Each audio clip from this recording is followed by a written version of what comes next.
Hey everyone, just wanted to make a little how-to video on how to remove the upper intake manifold. I don't see many videos online showing, I don't see any at all, showing how to do it, or pictures for that matter. Maybe just a picture of it halfway off, but not step by step.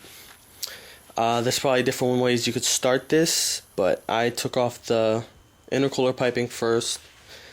Then you take off the 4 bolts, nuts, whatever you want to call them, holding the elbow in place, which are 10 millimeter, I believe. You take that off. You're gonna have this little black hose or tube type thing connected together. I already have it disconnected.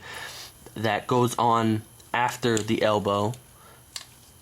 Make sure you always put that on after, or you're gonna have a leak. Make sure the gasket's also still in place. If it's bad, get a new one. After that, I remove the throttle cable, which is already done. Then for the throttle body, there are, like the elbow, 2 bolts on top, 2 on the bottom, which the bottom you will need an extension for the socket wrench. These I already have pretty much loosened to come off, and I'll get that later. If you guys have this, the throttle cable holder, I guess that's what you would call it, I would remember it always goes on the outside. I learned the hard way because the first time I took it apart and put it back together, I put it in between where the gasket goes and had a leak. Luckily, I saw it and it wasn't that major to fix or take apart again once you do it the first time. Alright. There's also 2 coolant lines connected to the throttle body. One, as you can see right here, and the second one is, let's see, down here. Can't really see with the lighting. Right here, you can see it now. That black one. So you will have to disconnect those 2 along with this electrical sensor. Just to get an idea, this is how the throttle body looks like underneath. You know, if you want to take it off the other way, seems like it'd be a little more trouble for the coolant line.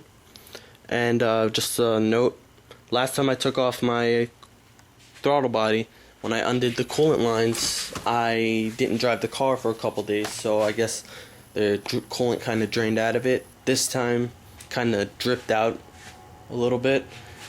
Not a decent amount, just a little bit. Made a little puddle on the floor. While I was off, I removed this. You might want, I'm not sure it matters, but I kind of have it written down which order everything goes in, especially the vacuum and hoses down below. There's 3, I have them written down which way. There's the map sensor I already disconnected, which goes right here. And let's see, you have also the hoses over here that you'll want to remove. There's 1, 2, and brake booster. Remove all those. After you remove all the hoses, well, at least those 4, 5, 6 so far, you can start, I guess, undoing the nuts, but you might want to also do the ground. I mean, if this is the only ground you have back here, you could just take that off and you're done.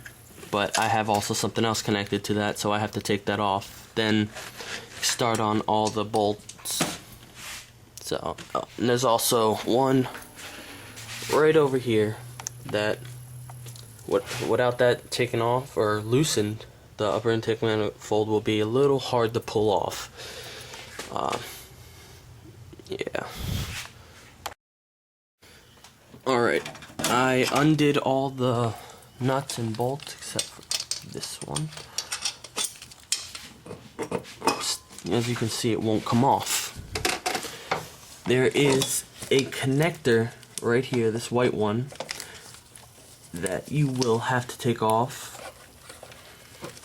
I mean, you probably lift up the intake manifold a little more to take it off. I just don't have both my hands at the moment. Let's see. There's also, I believe, 2 more hoses back there. I think I said that before. Alright, so now it comes almost completely off. Yeah, you can see the 2 hoses right there connected. And then you have this black connector along with the air temperature sensor. You remove those and the intake manifold just comes completely off. And I guess that completes my little tutorial on how to remove it, unless there's something I'm forgetting, which I will realize it after. And I guess just put everything back the way in reverse order.